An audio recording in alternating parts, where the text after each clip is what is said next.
دنیا کے اندر ہم لوگ طرح طرح کی تدابیر اختیار کرتے ہیں تاکہ ہماری مشکلات، ہمارے مصائب، پریشانیاں ختم ہوں،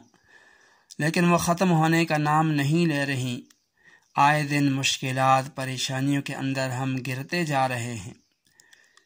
تو اس کی بنیادی وجہ یہی ہے کہ جو ہمارے پاس اصلی نسخہ ہے اور جو نبی پاک صلی اللہ علیہ وسلم نے تعلیمات ہمیں دیں، ان پر ہمارا عمل نہیں، اور جب تک نبی پاک صلی اللہ علیہ وسلم کی مبارک بیان کردہ تعلیمات پر ہمارا عمل نہیں ہوگا، یہ ساری ترکیبیں جو ہم لوگ کرتے آ رہے ہیں یہ اسی طرح ناکام ہوتی رہیں گی، اور اسی طرح ہم مصیبتوں میں پس پس کر قبر کے اندر پہنچ جائیں گے، اور ہم یہ سمجھیں گے کہ قبر کے اندر جا کر ہمیں چین مل جائے گا، سکھ مل جائے گا، وہاں پر آرام مل جائے گا، لیکن وہاں پہنچنے کے بعد معلوم ہوگا کہ وہاں کے سام بچھو یہاں سے بڑھ کر ہیں، وہاں کا عذاب دنیا کے عذاب سے 1000 گنا بڑھ کر ہے۔ اب وہاں بھی سکون نہ ملا تو کیا ہوگا؟ دنیا سے تو ہم لوگ اس لیے مرے تھے کہ سکون مل جائے گا،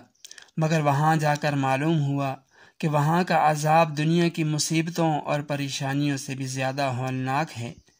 دنیا کے اندر کم از کم اتنا تو تھا کہ گھر والے تھے، محلے والے تھے، یار دوست تھے، ان کو اپنا ہم پریشانی ان کے سامنے بیان کر سکتے تھے، کچھ نہ کچھ سکون ہمیں مل جاتا تھا۔ لیکن وہاں تو کوئی سننے والا نہیں ہوگا، وہاں نہ بیوی بچے ہوں گے، نہ ماں باپ ہوں گے، نہ رشتہ دار ہوں گے، نہ بہن بھائی ہوں گے، نہ جگری یار دوست ہوں گے، تو یہ تو سب قبرستان پہنچا کر واپس ہو جائیں گے۔ مسائل، مشکلات کا جو اصل حل ہمارے پاس موجود ہے، جس کو اللہ تعالیٰ نے بیان فرمایا وَمَن يَتَّقِ اللَّهَ يَجْعَلْ لَهُ مَخْرَجًا، فرمایا جو کوئی اللہ تعالیٰ سے ڈرے گا، اللہ تعالیٰ اس کے لیے مشکلات سے، مصائب سے نکلنے کا راستہ پیدا کر دیں گے۔ مطلب یہ ہے کہ جو آدمی تقوی اختیار کرے گا، تقوی یہی ہے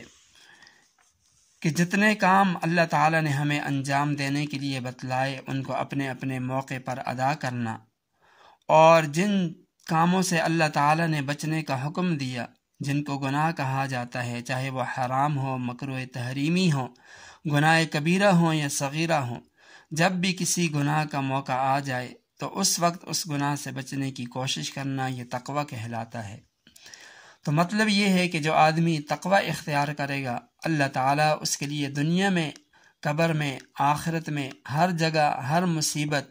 اور ہر پریشانی اور ہر عذاب سے نجات کا راستہ نکال دیں گے۔ دنیا میں بھی اللہ تعالیٰ اس کو بہترین زندگی عطا کریں گے، مصیبتیں دور ہوں گی، آفتیں ختم ہوں گی، اللہ تعالیٰ کی طرف سے غیبی مدد و نصرت ہوگی، اور اللہ تعالیٰ ایسے طریقے سے اس کے کام بنائیں گے کہ اس کی عقل دنگ رہ جائے گی۔